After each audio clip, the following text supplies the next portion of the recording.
Sorry, I don't know when my mic shorted out. Good afternoon for those who didn't hear me. Welcome to the meeting. We've got a few guests with us. Adele, do they want to have a quick slot to talk to us, or are they just here to observe?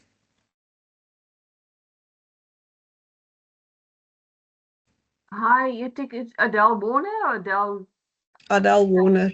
No, they paid as a 5-minute speaker. Oh, Prismia. okay. Welcome, Luke. I see he is in a meeting. So Yes. they've got a paid slot to Okay. do their marketing. Good. I'll give them the slot. I'll announce them as soon as we get there. Again, good afternoon. Please make sure your microphones and cameras are off so that there's no disturbances. And please use the Q&A section to ask your questions. If you do not have a Q&A section, you're welcome to use the comments. If your question is not answered in time, just raise your hand, please. Okay, first of all, quickly, I want to ask you, please, if you've got any contributions for the newsletter, the next one is due in June. Please send it to me. We do not have a lot of contributions, and the newsletter, as you saw, the last one was really very short. The next one is going to contain information about the academic day, but I would like to have one or two more other articles or stories in it. Okay. The agenda, we've done with the opening and welcome. I apologize, there is a service provider. The company's name is Prismia, and we'll give them opportunity to speak just after this.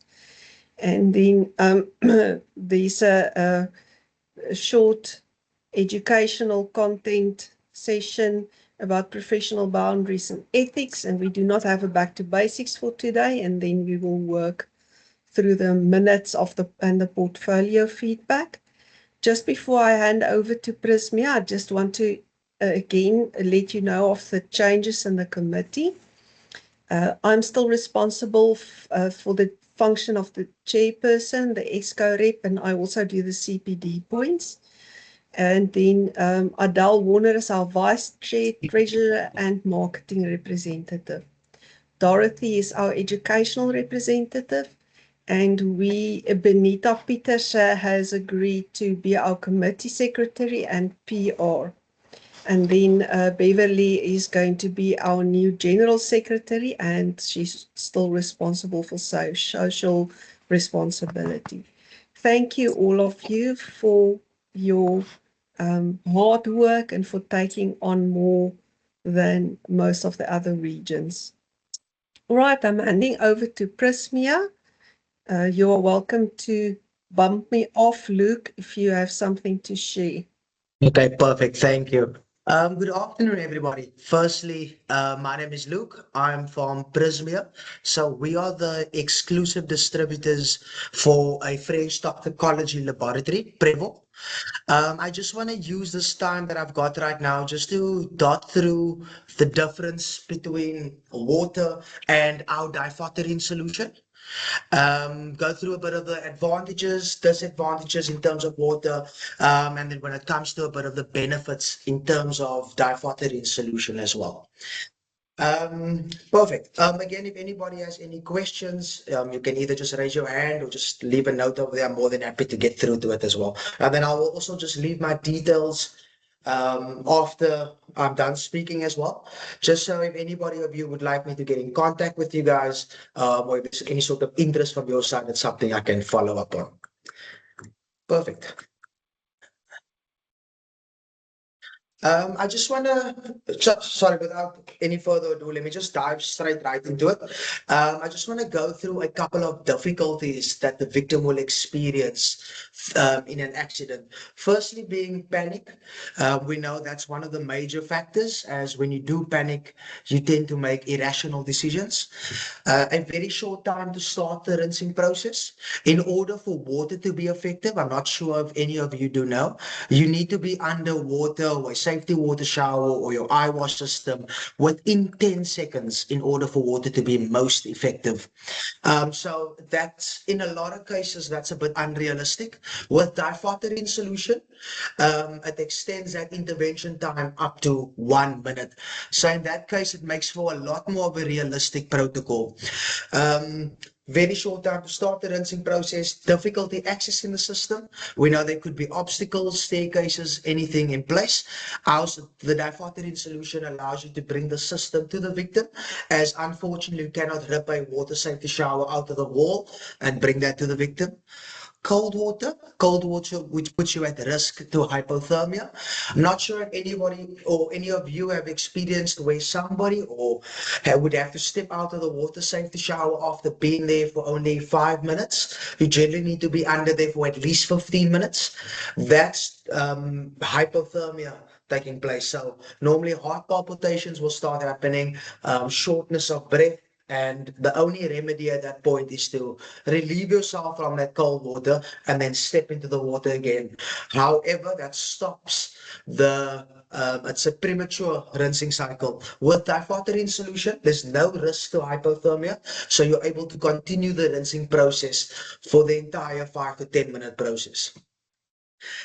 Difficult and painful rinsing when opening your eye. I'm not sure if any of you have ever tried to open your eyes when being exposed to eye washes. It's an extremely high pressure coming from the eye wash system. Again, our products allows you to, or a mechanism, sorry, to open up your eye a bit, and it provides instant pain relief for you to open up your eye and for the rinsing to happen effectively. Shower malfunctioning, very common, unfortunately. So maintenance needs to take place, doesn't take place. However, with diphoterine solution, it's a 2-year lifetime of packaging. No maintenance, no installation costs, none of such sort. So there's one of the differences between them as well. And then moving the victim. I do believe that cross-contamination is a big part to play. So it just allows you again to bring the system of diphoterine solution to the victim. And then chemical inquiry. We do understand that a 4% that I will be doing or using in my demonstration possesses, a lot more different, effects and the severity of the injury in comparison to something that's 98% of such sort. The hypotonicity, this is where the magic of diphoterine solution comes into play. So hypotonicity is that water that penetrates quickly into the tissue, thus increasing the penetration of the chemical product through different layers. So we can see that water possesses hypotonicity. I always make example to somebody that has, been in a bath or a jacuzzi or something for too long. Your skin eventually wrinkles up. So that's the hypotonicity. It's the water penetrating into your tissue. The magic of diphoterine solution is hypertonicity, so the ability to extract the chemical, the liquid from the tissue of the skin and the eyes. So the hypertonicity is the magic work of diphoterine solution, where we can see in this demonstration over here in the slide that water could potentially aid the penetration of the chemical in such sorts. So I've touched a bit on how water works and a bit of the disadvantages, to say the least, of water. I just want to take a look and dive a bit deep into diphoterine solution. So diphoterine solution is the progress of water. It's what we love to say as the evolution of water. It's an active, polyvalent and safe solution, and a medical class B device as well, as per SAHPRA. So diphoterine solution does exactly what water does in its first effects. So it rinses the surface, which is the mechanical stages. Thereafter, it stops the spread and removes the chemical from the tissue as well, where the hypertonicity comes into play. So I dotted through a couple of the difficulties. So let's see what diphoterine solution allows to happen. So it's to soothe the victim, avoid the development of an injury, create mobile portable packaging for any type of accident, a longer intervention time that I touched on. So we're going from 10 seconds with water, and we can extend that to 1 minute with diphoterine solution, a simplification of the protocol, and then inevitably is reduced installation and maintenance costs. Sorry, I'm just looking at a couple of the notes over there. I can see, apologies if it's a bit blurry. I will definitely be able to share the slides with all of you guys. So how does diphoterine solution work again? So diphoterine solution is, we spoke about its hypertonicity. So the ability to extract the chemical from the tissue. And then in the same breath, it's an amphoteric solution as well. So it's active on all your 7 aggressive chemicals, such as your acids, your bases, your oxidizing and reducing agents, chelating agents, solvents, as well as your oxidizing agents as well. Perfect. Thank you. I will take note of your emails in the chat, and I will do so after the entire session. The only known efficacy of diphoterine solution is the only known efficacy on diphoterine solution is its limitation on HF, hydrofluoric acid. But we all know that hydrofluoric acid, HF, is extremely toxic. And that's why we've got something specifically to capture that toxic fluorinated ions. And we've got hexafluorine in that regard as well. I will include that in that little package that I will be able to forward through to you guys as well. So again, diphoterine solution covers your 7 classes. And then hexafluorine is to cover HF, hydrofluoric acids, and its derivatives. This little case comparison, I would just like for you guys to take note over here. You can see on the left side, again, it's something I will share with you, but you will see on the left side of the screen, the gentleman unfortunately was exposed to 98% sulfuric acid, and the decontamination process was undergone by water. And unfortunately, he has suffered severe tissue damage in the face. So the victim was taken to hospital, major scarring, blind in one eye, and extensive rehabilitation. So most likely over a period of months. And then on the right-hand side, you will see that another victim that was exposed to the same chemical with the same concentration. However, the decontamination was diphoterine solution. So I am aware that you're saying that the screen is a bit blurry. Sorry, I cannot extend it in any way. But you will be able to see actually quite clearly there the difference in the effects post the decontamination process. So on the right-hand side, 2 months after the accident, the gentleman's skin has completely cleared up, no more redness, and he can obviously return back to normal life. Unfortunately, on the left-hand side, these sort of accidents poses great psychological issues, financial issues, and there's a whole list of things that we could dot through. I would just like to show you guys a demonstration. So if I can just stop sharing quickly for a second, if you can just bear with me.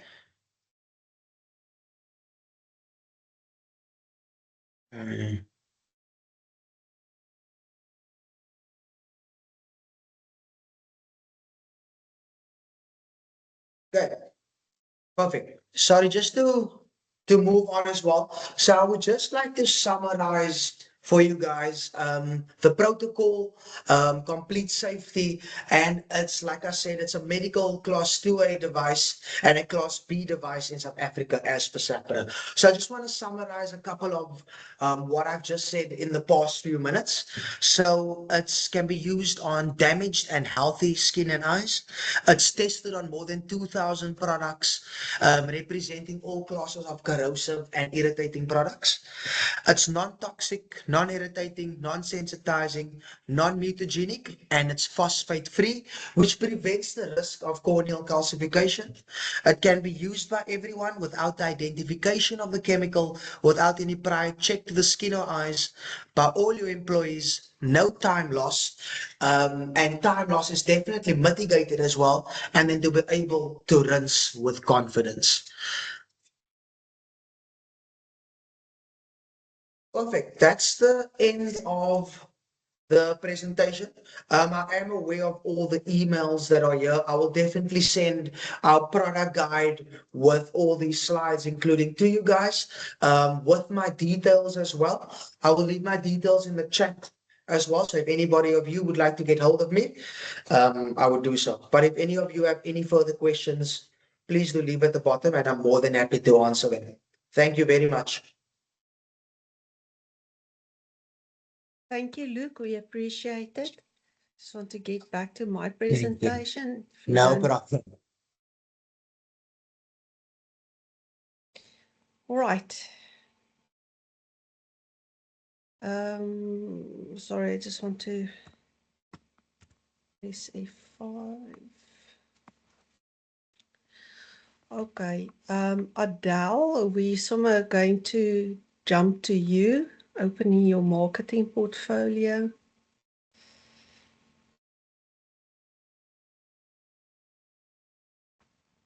Adele, you're welcome to go ahead. Yes, are you sharing the financial sheet?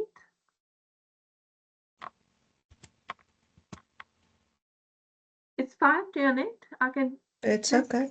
Now you're at Oh, marketing you know portfolio, but what? Hmm? My slides jumped quite a few places, so Let me just read the finances and we can just accept it. okay, good.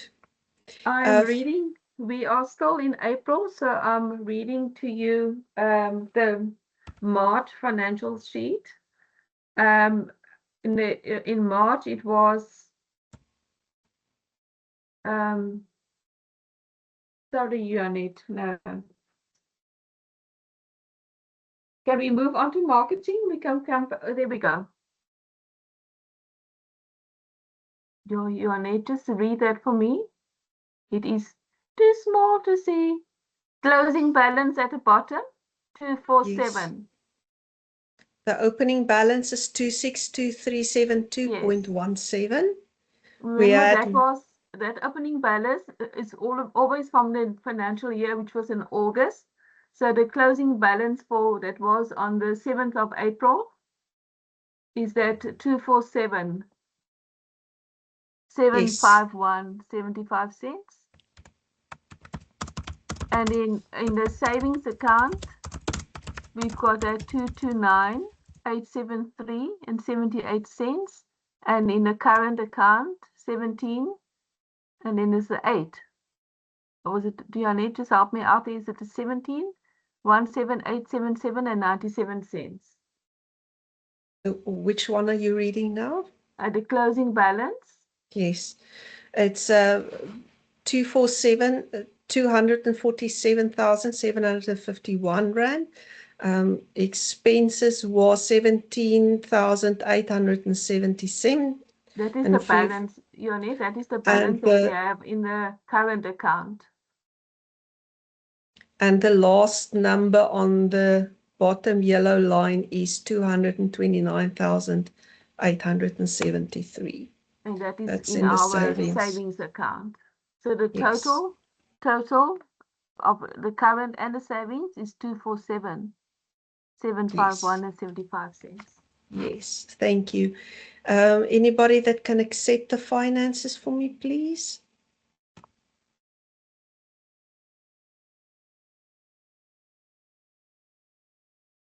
Sorry, I can't see. I didn't share my screen correctly.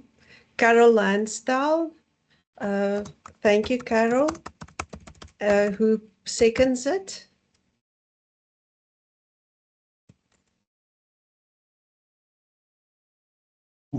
Anybody who seconds the finances? Thank you, Petronella. I just want to write the names down before I forget. Okay, so I'm sorry, people. I'm done with. I'm busy with 2,000 things at the same time, so please forgive me. Let's go ahead with the presentations. It wants me to save it first. Good. Marketing. Let's do the presentation quickly. I jumped a little bit ahead, Adele. So let's do the presentation. At least the finances are now out of the way. And then we can move over. I started in the middle because my PowerPoint jumped a few spaces and I wasn't concentrating. Is it okay? Yes, sure. Okay, sure. All right, so the topic is ethics and professional boundaries, and Dorothy asked me to do a quick presentation on this. It's not going to be long. The person who we had in mind is going to present now at our academic day, and unfortunately she couldn't help us today as well. It's quite an interactive session. There are a few polls that I'm going to launch as we go through. So please make sure that you take part of that. It's going to be interesting. I'm not at all expert on the topic, but it's general things that all of us know. Okay, so to introduce it, all of us have a dual role. We are the employee advocate and we advise the employer. So unlike a nurse that works in a hospital whose sole responsibility is with a patient, our responsibility is slightly different, in that the employer or the company usually employs us either as an employee or an outside contractor. So they are clients, and our main responsibility lies with the person sitting in front of us, either the patient or the client. Our profession is not just governed by the Nursing Aid Act, but also by the Occupational Health and Safety Act and its regulations, and the National Health Act and its regulations. And there I threw myself out again. Sorry, just hang on a sec, please. One little tick of the finger and everything is gone. Just hang on a sec. Usually takes a while to present in Teams.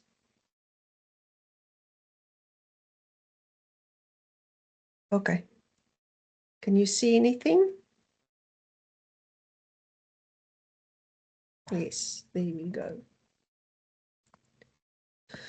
Okay, as I said, the Nursing Act governs us as nurses, our scope of practice, and the rest of what we do is contained within the Occupational Health and Safety Act with its regulations.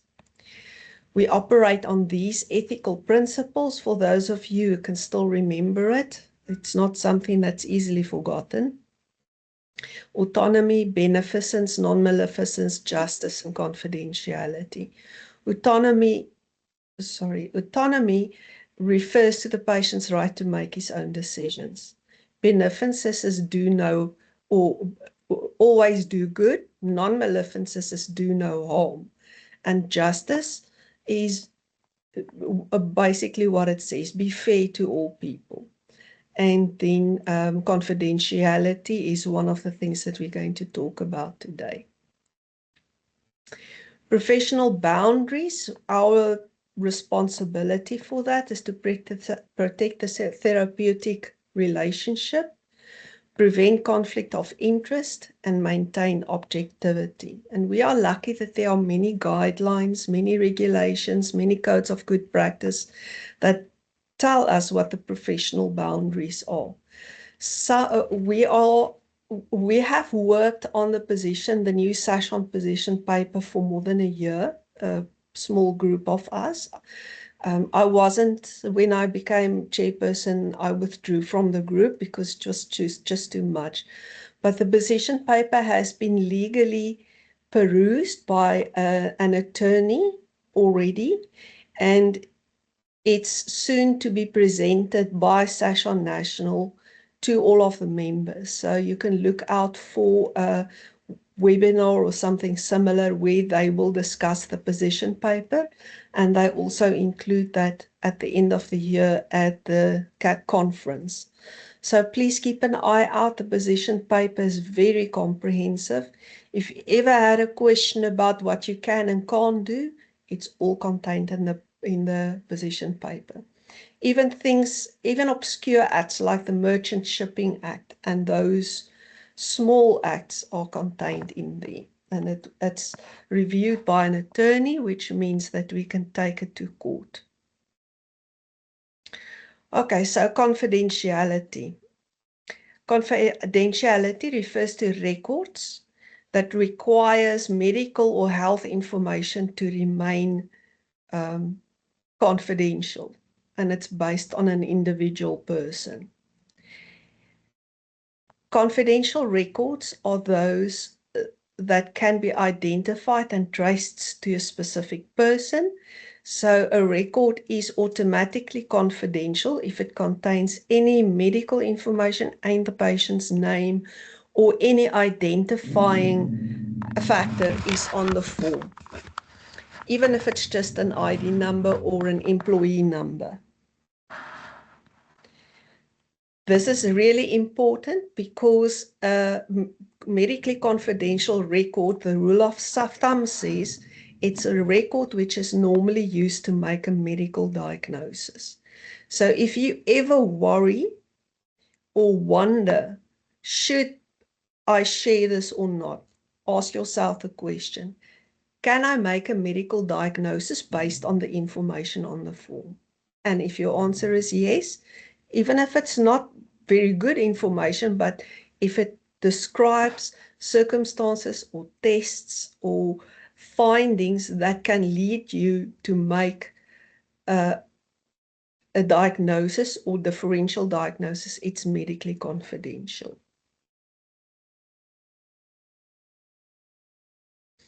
Confidentiality in occupational health is more than just patient records, medication, signs and symptoms, and so on. It includes a whole wide variety of other records as well. Now, first of all, just want to go through this quickly. Medical information and data is confidential and private, as we said before.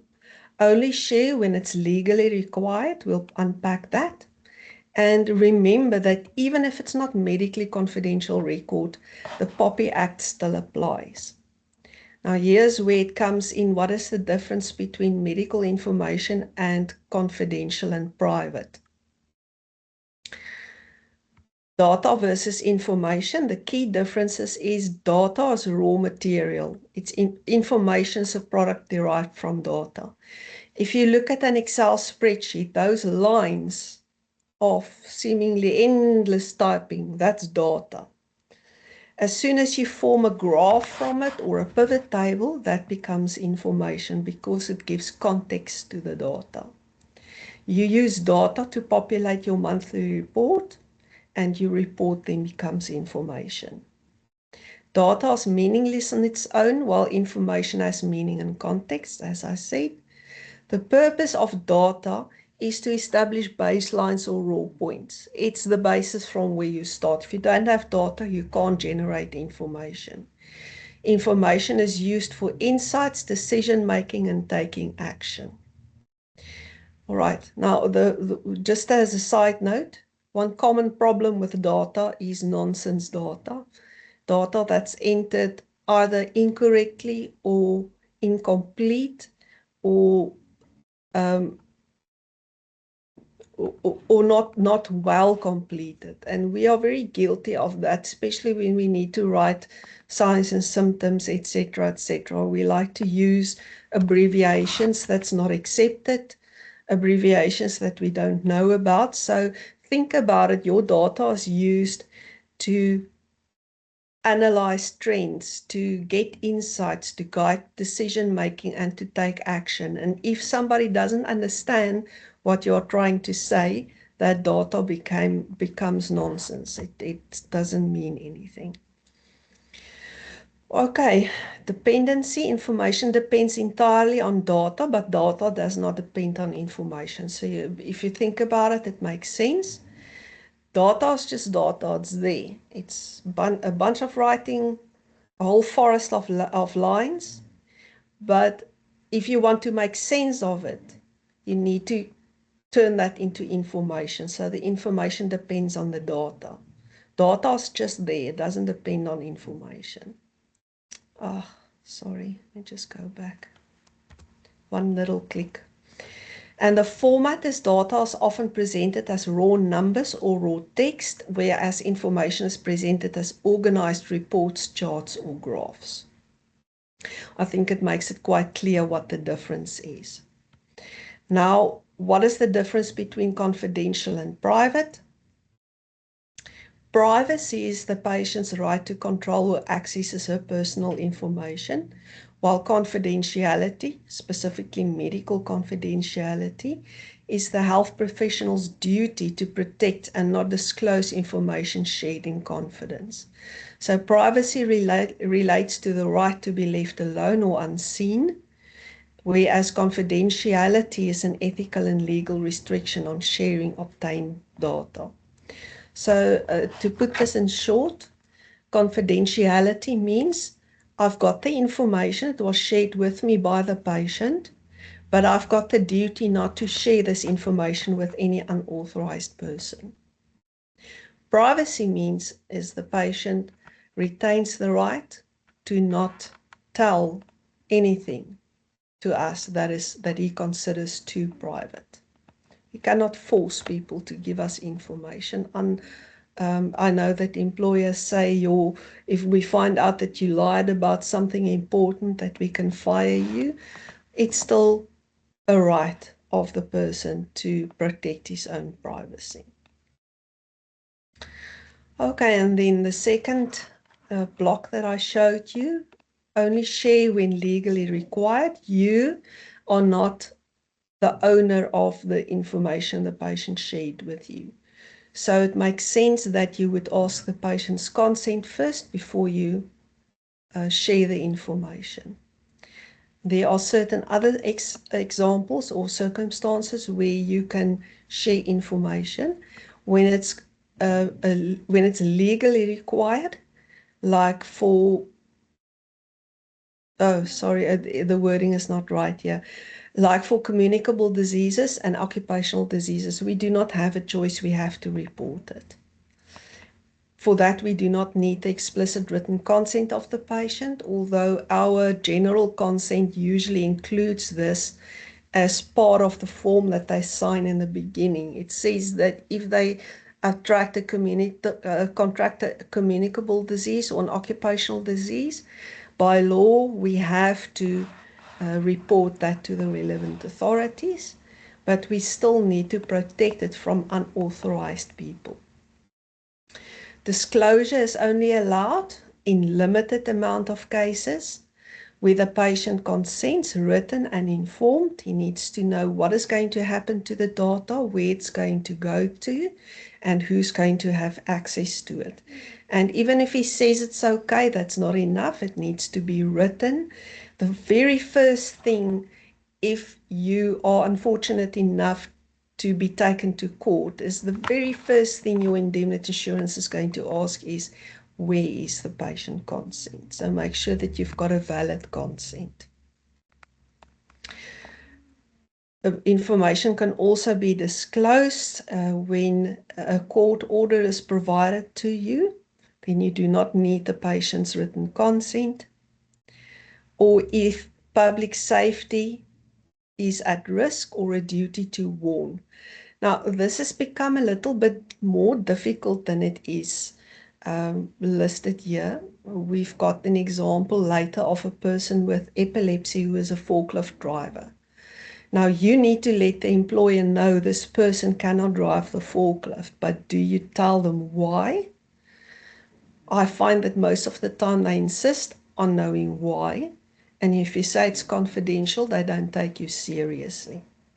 In that instance, I would either tell them, now I'm giving you the answer, I would either tell them you can ask the patient yourself, let him, but don't pressure him. He's got the right to not say. Or let me get the written consent from the patient to share the details with you. It's mostly not a problem, but I must still consider that. And then lastly, if there is, if a vulnerable person needs care and treatment, and you need to declare the information in order to get care and treatment for those purposes. What comes to mind is a pregnant woman who works night shift. Before they look pregnant, we already know they are pregnant because they have to come and tell us. So if we want to restrict them from working from night duty, we have to declare to the HR person, this lady cannot work night shift because she is pregnant, or recommend that she does not work night shift. Please put on day shift only because she is pregnant. In that instance, it is not a medical condition as such, which kind of shields us from being very careful with the information, but still it's private information.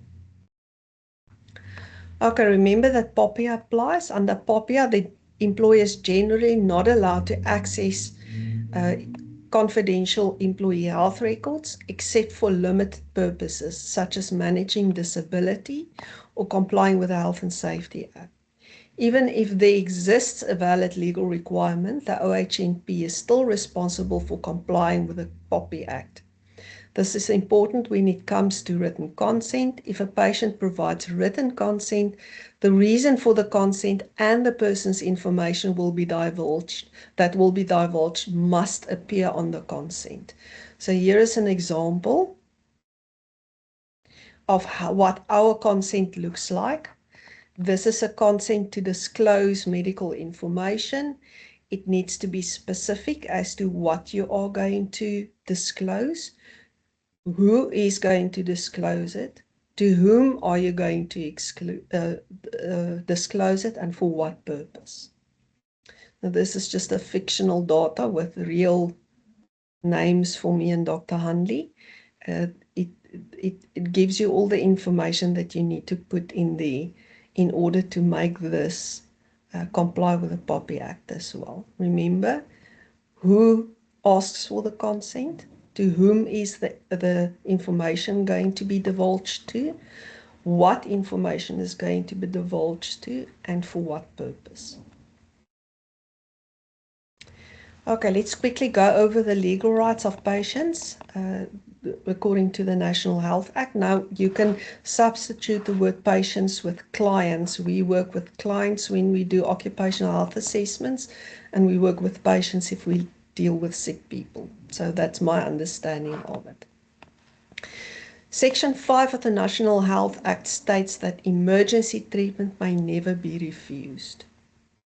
Patients must be fully informed about their health status or their health condition, as well as any planned treatment, including benefits and adverse effects or risks of treatment, so that they can provide informed consent, meaning that no treatment can be given without full consent.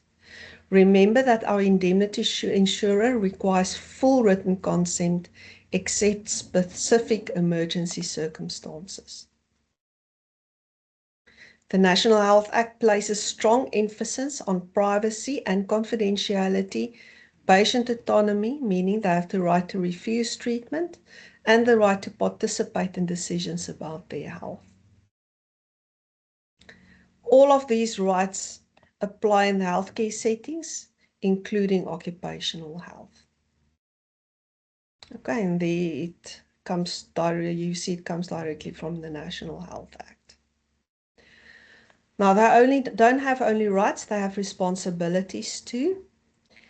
The Act doesn't not only give right, it assumes responsible participation by the patients. Patients are expected to provide accurate and complete health information. All of this applies to a certain scenario that I have in mind that I will share with you later. So keep in mind what I say now. They must cooperate with healthcare providers. They must follow agreed treatment or surveillance plans. They must respect healthcare workers and facilities, not endanger others, which means the staff or other patients.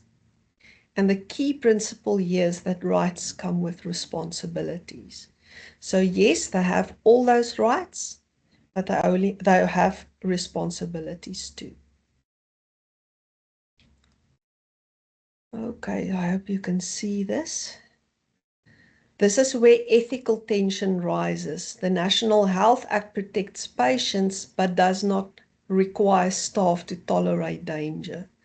The Occupational Health Act places a legal duty on employees to protect staff. Therefore, you must stabilize emergencies, but you may pause or modify care if a patient is violent.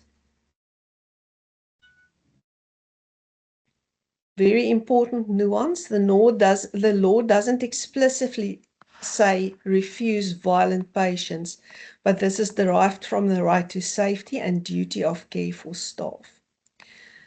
There it is. It's from the Health Act. Let me see, where did I get this? It's section 20, I think, subsection 4. It talks specifically about a healthcare provider may refuse to treat a user who is physically or verbally abusive or is sexually harasses him or her. Now let me go to the polls quickly. And I hope I've got it in the right order, so just hang with me. I just want to launch the first poll quickly. All right. This poll is going to appear shortly. All right, so what would you do in managing a patient with an emergency condition who becomes violent, even if the behavior is not intentional or the patient lacks awareness?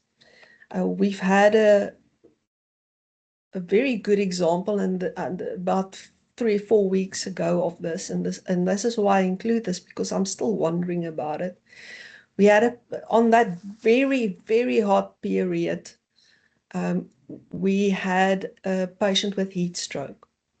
He had clear encephalopathy. He was violent. He was aggressive. It took about 4 or 5 of his colleagues to hold him down just so that we could apply ice to him. But as it went on, he got stronger and stronger. I don't know how.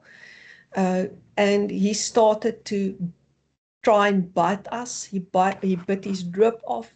He hit us. He shoved me and the doctor and the other sister to the ground. He twisted my arm, things like that. So eventually, and he looked quite normal, you know, except for the fact that he was violent. He was talking, and he said to the nurse, to the sister in his own language, that he wants to go to a traditional healer.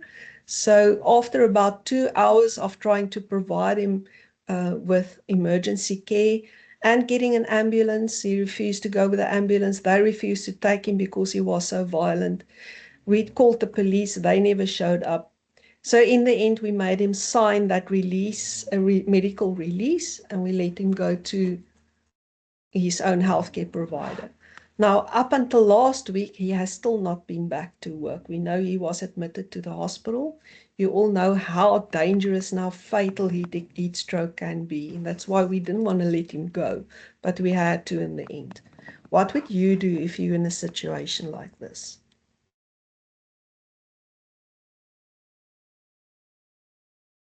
I'm going to give you a few seconds to answer.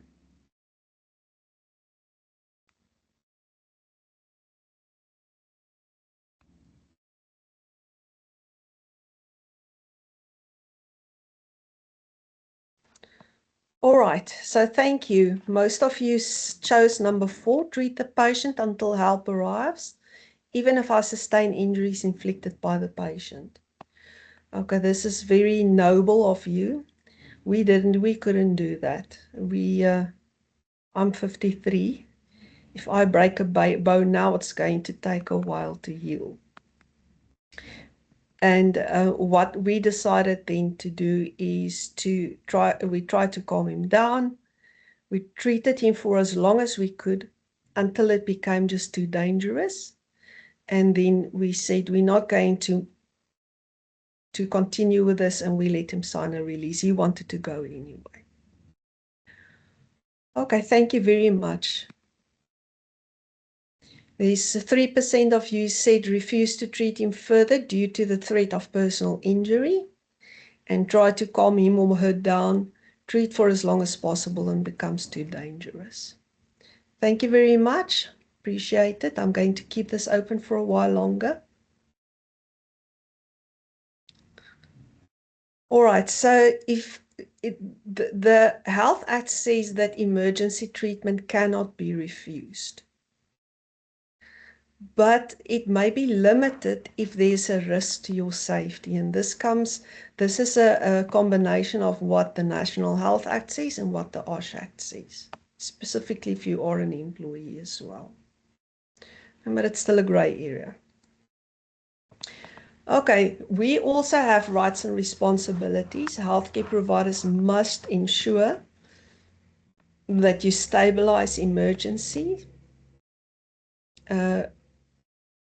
deliver care with legal and ethical frameworks, respect patients' rights, and maintain confidentiality and obtain informed consent. You have the right to a safe working environment, protection from violence and abuse. Yes, it was section 20, subsection 4. And refuse or delay care if safety is compromised. What do they always tell you in emergency care? What's the very, very first thing before you get to CBA? Cardio, breathing, airway. It's S, right? The S stands for safety. Okay, so you have to be safe.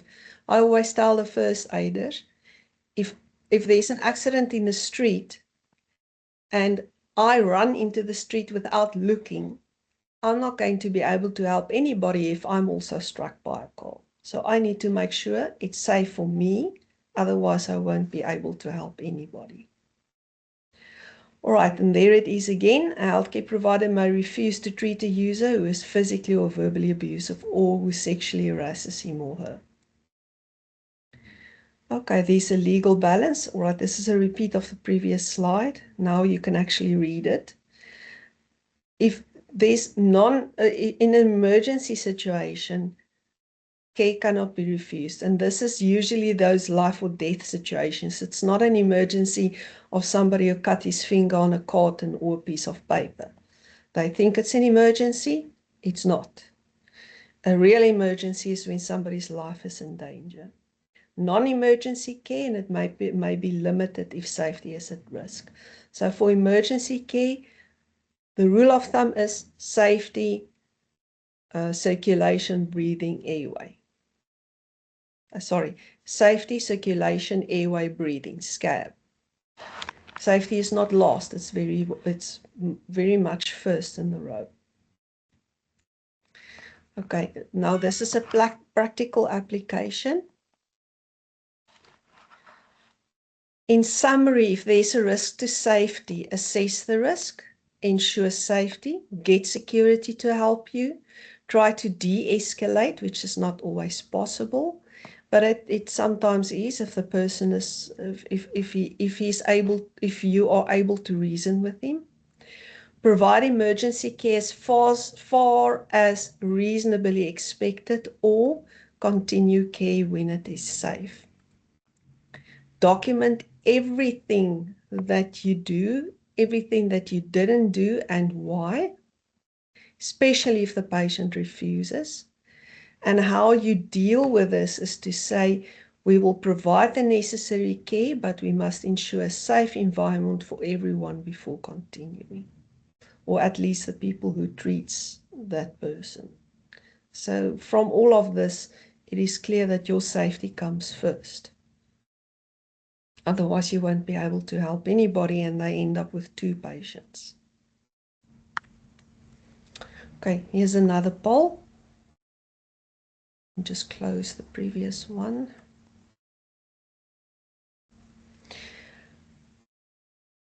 An auditor requests audiograms from you. Now, this might be an auditor from Sashon, it might be an auditor from an external service provider like Caesar, Vita, Tesco, Global Gap. Those of you who are in the Western Cape will know many of these.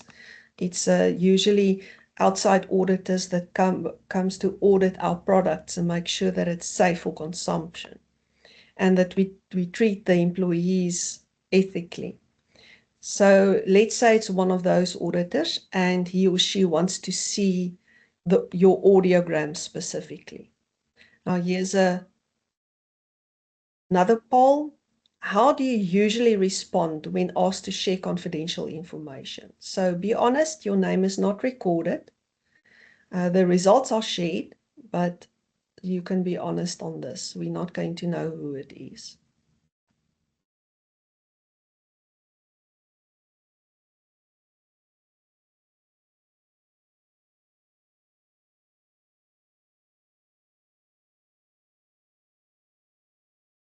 Okay, so far the lead one is refuse and offer an alternative, good one. 65% says refuse and offer an alternative. Politely refuse is 22%.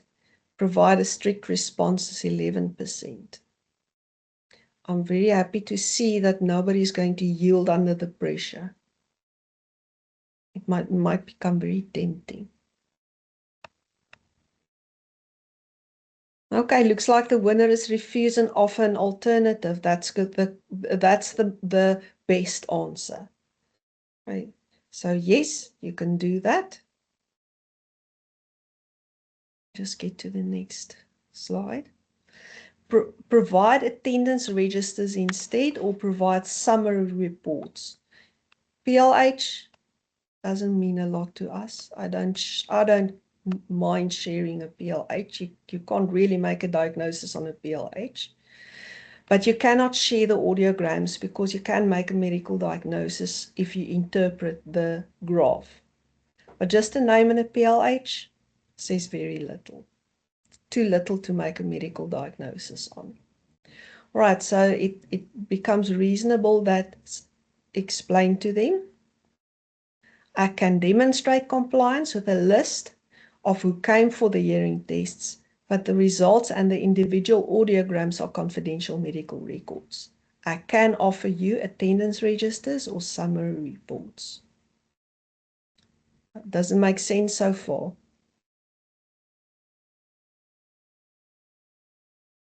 Right, now this exact same thing applies to lung function tests, blood results, biological or biological effect monitoring.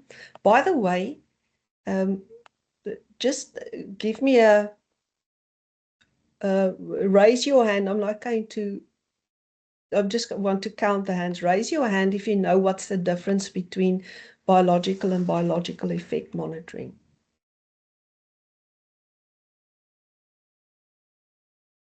I'm going to give it a few seconds.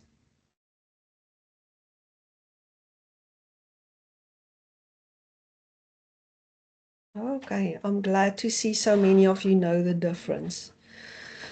I'm going to tell you, sorry, I would have wanted one of you to explain it. It's just difficult to unmute when I'm the presenter.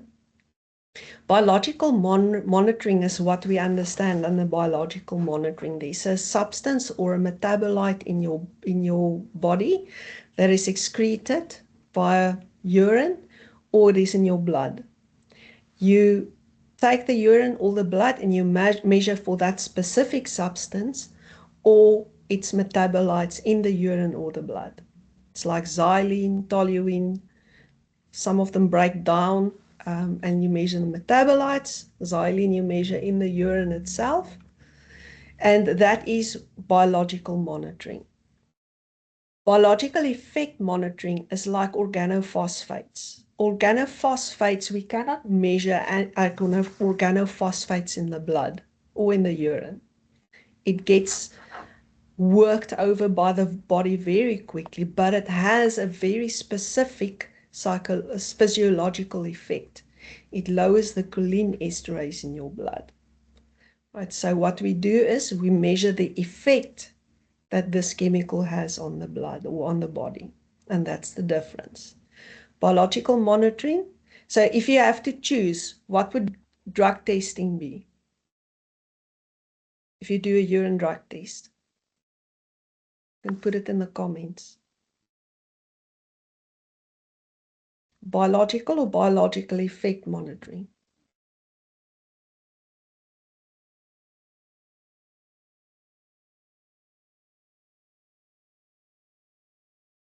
It looks like you are thinking very hard. Yes, well done. It's biological monitoring because you are testing for the substance or its metabolites in the urine. You're not testing for the effect it has on the body. You're testing for the substance itself. Wonderful, you understand. If I do a test to see if somebody's drunk, I ask them to walk in a straight line. That would be a biological effect monitoring test, right? All right. So let's just, sorry, I want to go back one. Vision screening results are medically confidential tests, and results from a health assessment is medically confidential tests. So for those of you who put the vision screening results on a form, on a certificate of fitness, strictly it's confidential medical information. And it should not appear on the results from an audiogram or a spirogram as well. All you can do in a certificate of fitness is to say, yes, it was done and there was no abnormalities found. That's how far I would go with it. Okay, next scenario. Just get back to polls. Computer's a bit slow. Department of Labor inspector insists on seeing medical records. They insist on seeing what you found during a medical. I want to close this poll. Just hang on for me for a sec. Okay, there comes the next one. So he wants to see it and he's very adamant and he threatens you with non-compliance and shutting down the site. What do you say?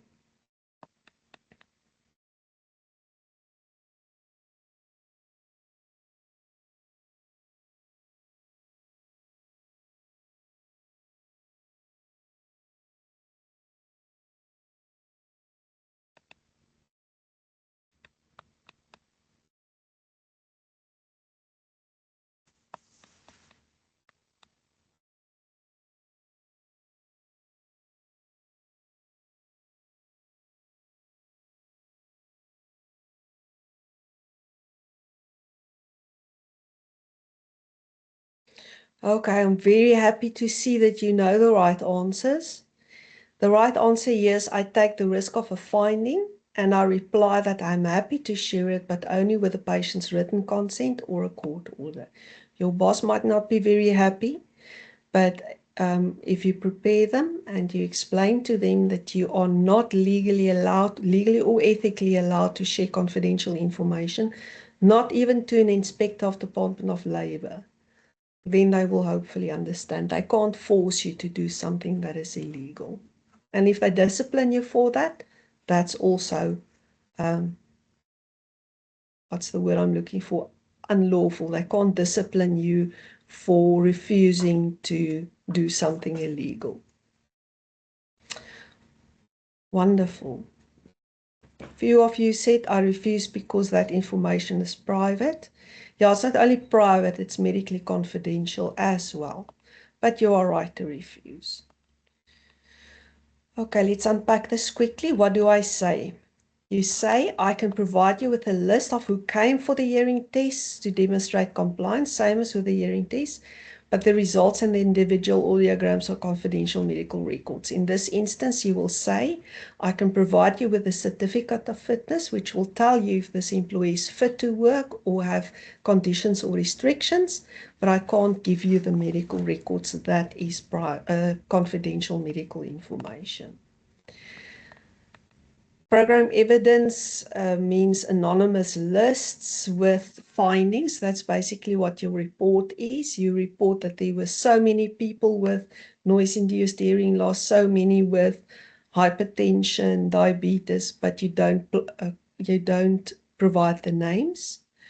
Or you can supply them with a list of names, but not the medical conditions that they have. You can say these people were examined and found fit, these were fit with conditions, or these were fit with restrictions. Fit with conditions, very importantly, there's generally only two conditions where you will use the term fit with conditions. It means the person can do everything he normally does, just as long as he either wears glasses or or his chronic condition is controlled, monitored and controlled. Those are the only two conditions. Might be one or two, but these are the two most often used ones. If a person can do a job, can be his job, but there's certain tasks that they cannot do, or a certain place in the workplace where they cannot go, or a certain action that they cannot perform, that would be fit with restriction, and then you describe the restriction. Otherwise, nobody's going to know, and they will complain there's no light duty on the side. You tell them he can do his normal job, but he just can't drive a forklift, or he cannot climb a ladder, or he cannot work in a cold environment, or he cannot do shift work. Those are all restrictions. All the other parts of his job he can do. So remember, fit to work is he can do everything, no conditions, no restrictions. Fit with conditions is yes, he can do everything in his job, just as long as he wears glasses, because it becomes a safety or productivity concern, and just as long as his chronic condition is under control. If it's not under control, then you'll need to consider restrictions. Okay. I think this is the second last or the last one. A manager, let's say it's the senior manager for the site. Oh, I'm sorry. I'm going to keep that one open.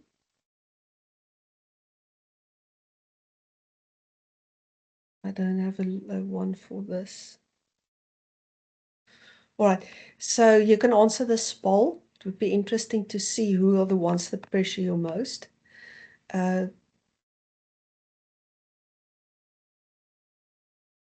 The managers presses you to inform them of a diagnosis after you book a worker off sick. You get that often, I'm sure you do. What can you share? You can only share fitness outcome like we've just discussed. And you have to maintain confidentiality unless you have a court order, it's mandated by law, or you have explicit written consent by the worker. And that consent should not be coerced.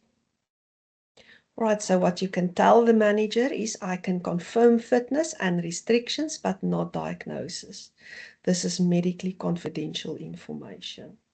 And if they shout and jump up and down, just breathe deeply and repeat this. I promise you, you repeat it 3 times word for word, and they will say, yeah, they will see it's no use messing with their breath. It's the same as people standing next to the road. We used to have a lot of them in Gauteng. Every street corner, there's somebody who wants something from you. And all I would usually say is, I don't make contact, and I say, no, thank you, I'm not interested. No, thank you, I'm not interested. And time by time, by the 3rd time I said it, they would leave me alone. So it works. Don't change the wording, just keep saying the same thing. And then I would feel terrible when I drive away, because I know I was more privileged than they were. All right, you are pressured to find an essential worker, forklift driver, fit to work because of production demand, even though he says he recently had a seizure for the first time. There's the poll. What do you do?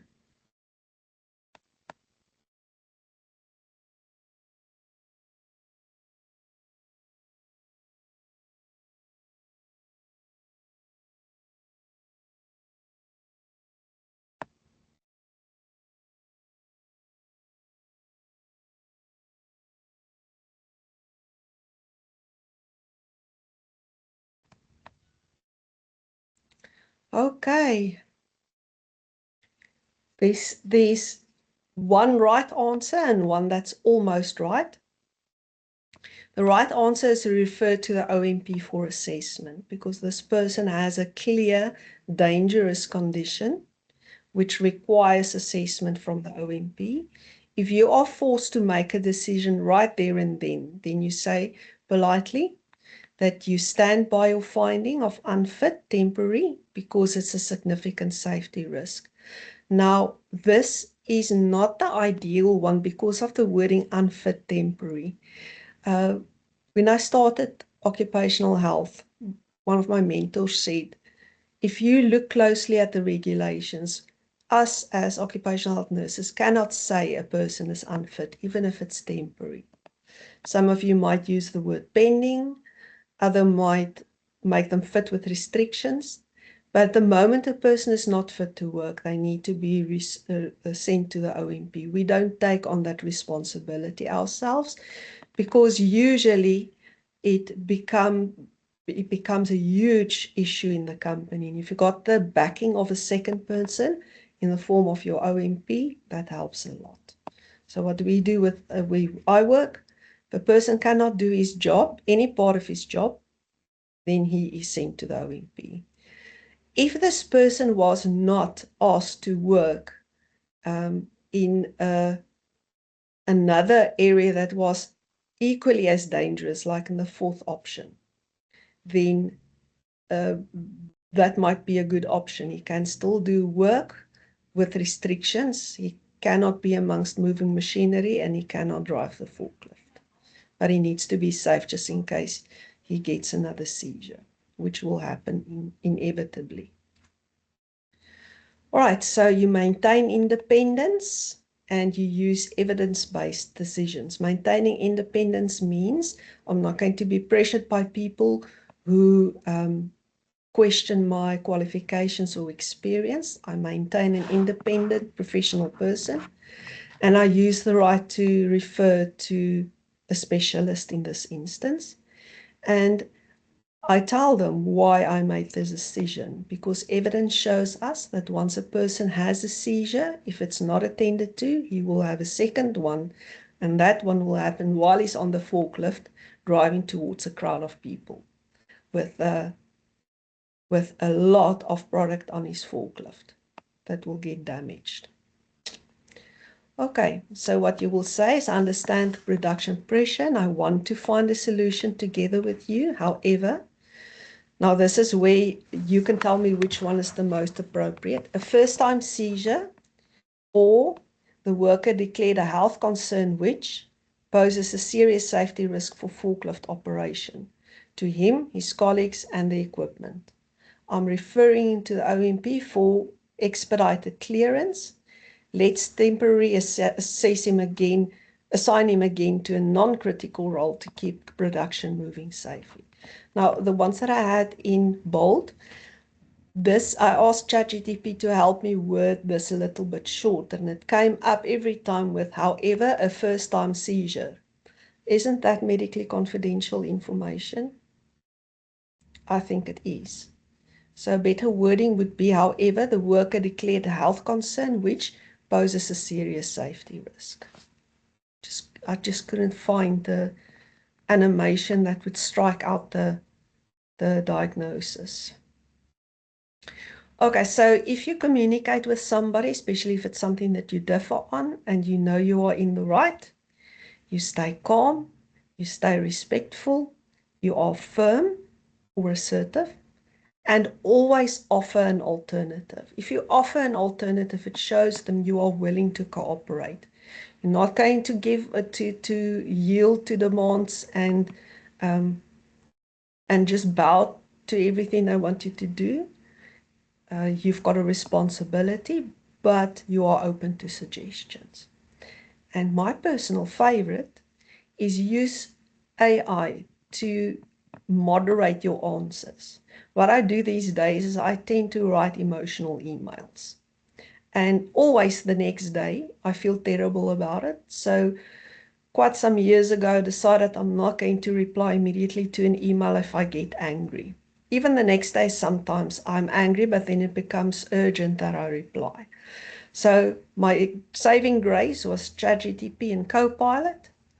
I type my words, swear words included, onto ChatGPT and I ask it, please make this professional without escalating or being judgmental. And it provides me with a beautiful response. Then I just copy and paste it and maybe change 1 or 2 words here and there so they don't see it's from ChatGPT. Okay. Unfortunately, it only works if you type things, because if you're like me and you stand in front of somebody, you can't come to a diplomatic answer quick enough, and your face has subtitles, which conveys to them exactly how angry you actually are. But this works very well for written response. Key takeaways of this is confidentiality is non-negotiable. You can say no professionally. You can soften the blow by always providing alternatives. And then if you have any questions, now's the time to ask. See, there's a question in the Q&A. Hi, Johannet, I understand that we can hold information we do not want to share, but what about deliberately withholding information for fear of not being fit for duty at PEM? Not sure what PEM means. Then after employment, medical condition comes to, oh yes, we see it often, especially young women who are pregnant. They know they are pregnant, they don't declare it, and once they got the job, then they let us know. And there are a few places they can't work while they are pregnant, so it becomes an issue. The company does say you are required to declare any medical conditions, and that's why they come to us for the assessment. We are the right people to mention that too. So our company policy states specifically, if you are pregnant, you must declare it during your medical, or you can tell the sister if you're not there for a medical, or you must inform your supervisor. Pregnancy is not a medical condition. Well, it's debatable, but it's something that the person can share with his supervisor because it has employment concerns and safety concerns down the line. But a chronic condition, if it has an effect on the job and they didn't declare it with their medical, how do you prove to management this employee didn't tell me that? It's his word against yours. And sometimes you look like the fool, especially if the employee says, but he did tell the sister. We've had that a few times too. All I can say is keep your record keeping thorough and clear. Instead of writing not applicable, especially when it comes to your notes on the medical, instead of writing not applicable, if you listen to the lungs, you can say no abnormal lung sounds heard or auscultated, no abnormal heart sounds, blood pressure normal, things like that. Describe it a little bit better, which just puts you in a little bit of a better situation. But this is a very good question. Thank you, Jenny. Anybody else?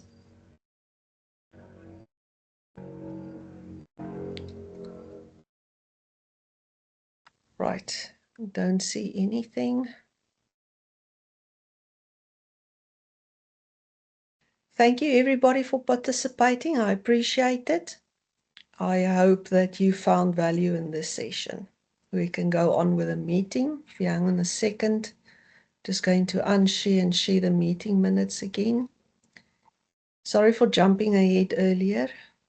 As I say, I'm always multitasking during these meetings, so sometimes I lose my mind.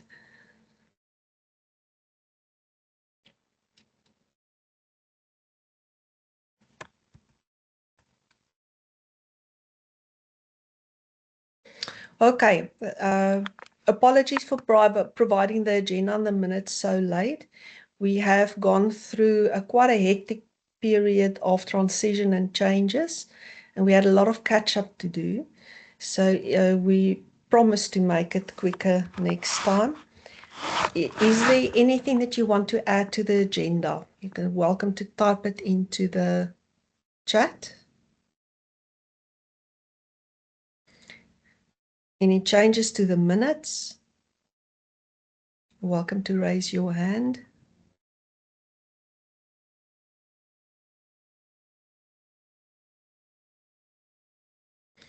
Okay, can I get one person to accept the minutes?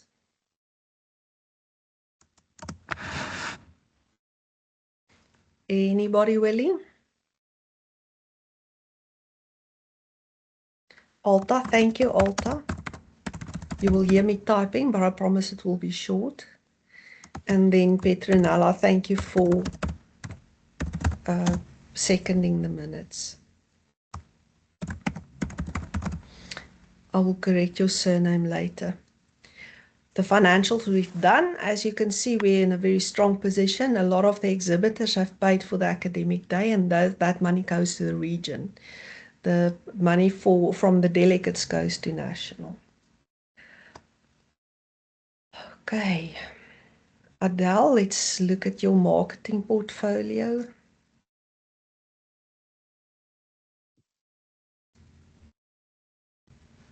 So in a sec, I just want to present that.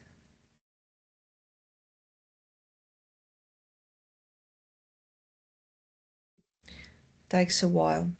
Okay, Adele, you can go on. Hi, everyone.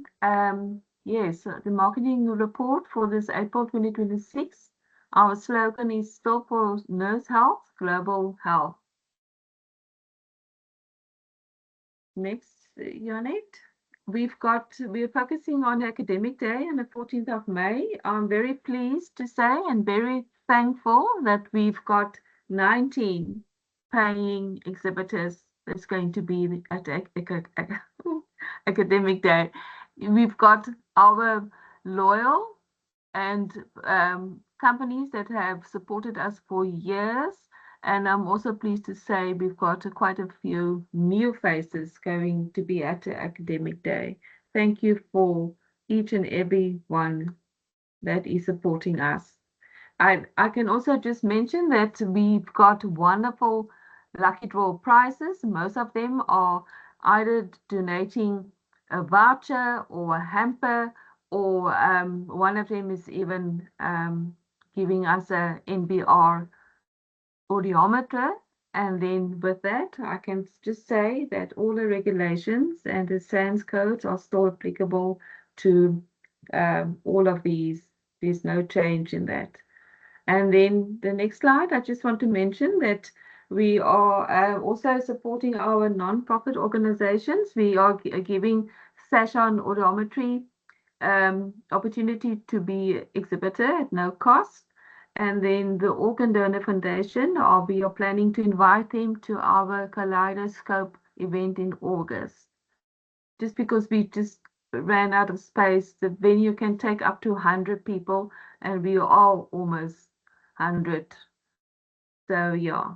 And then thank you to each and everyone. I did mention a special mentioning of Dr. Steenkamp, that is of Medical Solutions, that is donating a NBR no booth valued at 35,000 Rand for one lucky delegate. Oh, and then yeah, Sasha does not endorse any products.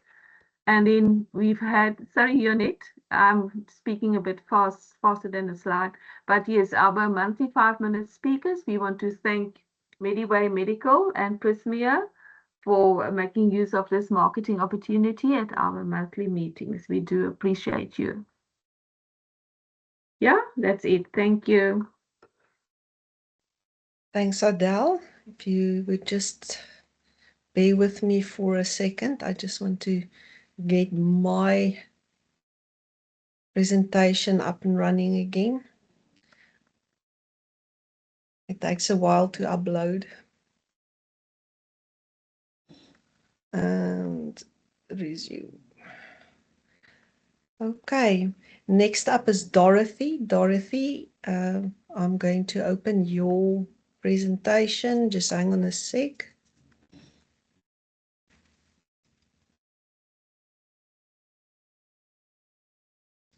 I have to click 200 times before it works.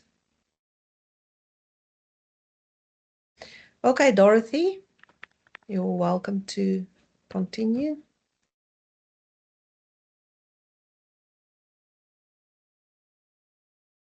Dorothy, are you here? Okay, she did mention that she might have to jump off. So I want to see if she didn't fall off and then join again. Now I have to scroll to all the D's. Dorothy, I'm going to make you presenter, then you can continue. Okay, you can unmute yourself and continue. Okay, good afternoon. Yes, I am here. Just over the mountain, I'm here. So yes, our upcoming event is our big event, our National Academic Day. That's going to be on the 14th of May at Crystal Beach Hotel. As Adele said, we are already on more than 95 people. And yes, so we can move on. Just an update on the planning and organization of the workshop. We are in momentum and we reach all our milestones. All speakers are confirmed and all speakers are going to be in person. So thank you to Session National and our Western Cape team. So we work together to get this workshop up to date. The delegates, like I said, it's more than 19 now, and I also said 19 confirmed with Session. Can move on. And our CPD points have also been approved. 3 ordinary CPD points and 2 ethical points. Just got the email this afternoon. Yes, and can I just add on that also Academic Day? The Crystal Beach Hotel also is going to sponsor a voucher for one-night stay for 2 people. It can be a couple or 2 singles, but it's for 2 people. We can move on. Okay, so the health calendar, April is gone. Yesterday was National World Safety Day. So it was highlighted that we need to work and strengthen primary health care, and that include chronic diseases and all those. So our next month, we will be, you can move your next. So May, we focus on the No Tobacco Awareness Month, and we're having our Academic Day. So World Health Agenda on the 5th National Burns Day, Burns Awareness Week, and International Nurses Day. We're going to celebrate it at the Academic Day, where nurses will have free, all of people that will be present will have free neck and shoulder massages. Hypertension Awareness Month on the 17th. And then also because we're not having a general meeting, just remember that Men's Health Month is in June. And also on our June monthly meeting, we'll focus on hypertension guidelines. Okay. Student feedback, it's still with coordination of Natalie. We're still hoping to have students on our monthly in-person meeting at committee meetings, and also the idea is that they get settled in and being at observer, so they will be our future committee members or future, just to get all the knowledge what this session all about. CPD certificates, here, Net, I think the substance abuse in the workplace were emailed. And like we said previously, certificate of attendance will be issued to participants at workshops and virtual meetings. And the SANC, as of March 26, SANC is still finalizing the structural accreditation fees, but requirement for nurses, accumulated points remain in place for 2026. If you need more information on that, you can go on the SANC website. There is a Government Gazette of number 53708 of 21 November 2025. Other news, it's still our conference, 25 to 27 November, national conference and AGM in the Vaal district. And we're still waiting for our national session. There will be a workshop for everyone, all the session members, on the session position paper. and also a workshop on dispensing license by Department of Health, probably now in June. I think that is all. Thank you. Thank you, Dorothy. We appreciate all the hard work you all are doing. Thank you. Pleasure. I can assure you it's not easy to be on the committee. These, apart from the sheer amount of work, we have to deal with so much trouble sometimes.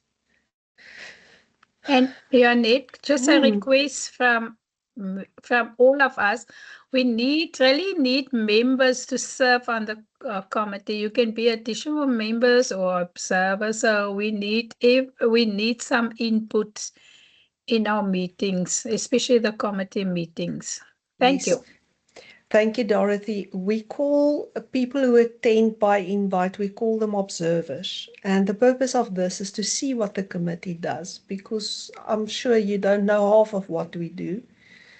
And I must say, I've always been quite critical about what SASHON does. And until I joined the committee 5 years ago, I never realized really what they do.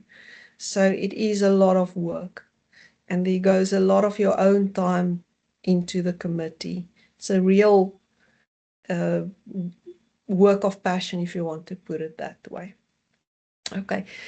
Public relations, we've decided to take a break on this. It used to be Xola's portfolio, but since he's not in the committee anymore, we had to park it just until after the academic day.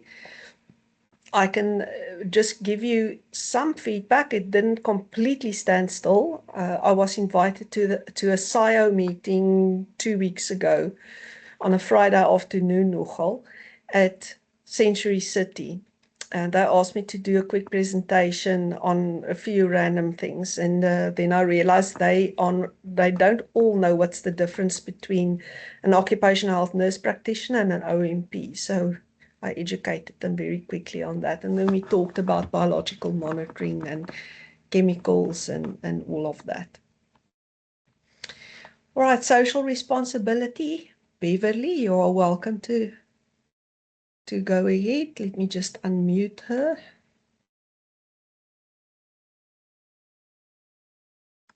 Beverly, if you unmute yourself, you're welcome to continue. Good afternoon, everybody. Hope you can hear me. So for the past It's very soft, Beverly. We can't hear you very well. Okay. For the past month, no active work done for our projects, but we will resume working on the projects, namely the Bless a Baby knitting project, which we have received quite a few knitted articles, and we're thankful to our knitters for them. And then we continue with collecting of donations for the Somerset West Family Shelter. They need toiletries. They operate completely on donations. Clothing, bedding, food, everything is donated. And if you come into the academic day, we really appreciate if you will support us there and bring something. I will put up an advert on the chat and you can see what you can bring. And also any news you would like to share, congratulatory, sad regarding our colleagues with their permission. We would like to know and share our feelings with you. So please keep us informed. Thank you very much, Janette. That's Thanks. my report. Thanks, Beverly. Beverly is our new secretary. It's a big role she stepped into. Thank you for embracing that so enthusiastically. We appreciate it. All right. All the things that never go off the calendar. I clicked again. The salary survey. I've drafted a research project with this. So just to mention, I've completed module number 5 and 6 on epidemiology and biostatistics recently. It was extremely complicated, but I think I understand it now. And now suddenly the research survey on the salary survey starts to make a little bit of sense. So hopefully, after we've discussed it at the May Exco, and we can make some work on that. The academic day, we've talked a lot about that. If there's any questions on the academic day, you're either welcome to contact Adele Duma at the head office if it's related to your registration, or if there's anything about the presentations you want to know, Dorothy is also available. For those of you who are going to be there, on the day, we will create a WhatsApp group, which you can decide whether you want to join it or not.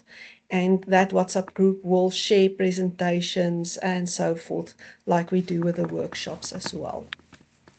I mentioned to you about SIO, and then SASH on audits. We had 2 new auditors trained, Benita Peterson and Alta Dedekind. We asked for clinics to be audited for their practice audits. They needed to do each a practice audit in order to get the qualification. So in the end, they went to Applegarth Clinic in Grabouw and Valley Clinic in Elgin. And both, it's Sister Amanda Nzombani is at Applegarth and Sister Lena van Wyk is at Valley. And both of them received 89%. It's the very first audits that they've ever had. And I think that's a wonderful achievement. I hope that we can enroll them next year for Practitioner of the Year so that we can at least have one winner from the Western Cape in my lifetime. So if you think your clinic is up to scratch, or if you only want to know if it is up to scratch, please don't hesitate to ask for an audit for the Practitioner of the Year. It really is an eye-opener. And I promise you, no one else does the audits as well as they do. So thank you, Alta and Benita. It was really nice to have you there. Here's the academic day. Just a quick reminder of it. If you haven't registered yet and you would like to go, you must register on the SASH on site, right? And it closes tomorrow, the applications or the enrollment. So if you haven't done that yet and want to go, you've got 24 hours left. There will be no May meeting because of the academic day. And then just the same as always, if you are not part of the WhatsApp group, please let us know. We have transferred all paid up members as at the 1st of February. We've received a lot of new members. I hope they are joining the meetings. Welcome to everyone. And there's I don't know if it's in this chats group, but if you're not on the group, on the WhatsApp group, and you want to join, please let me know. It's really important because we don't send anything by email anymore except for the CPD certificates. So we really need you to become part of the WhatsApp group, otherwise you're going to be left in the dark. Okay, I'm going to give you 10 seconds to quickly scan this QR code if you are not yet part of the SASH on Western Cape 2026 group.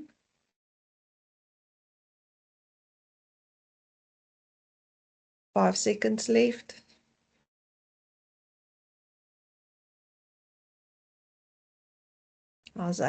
Right, I'll share the slide again once we are finished with the meeting. And then if you want to join SASHON, you can scan this QR code. For those who are not members yet, it will give you the member options, or it will ask somebody to contact you.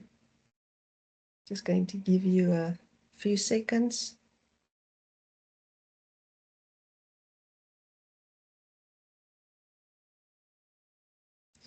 All right, this is the SASHON contact details as always.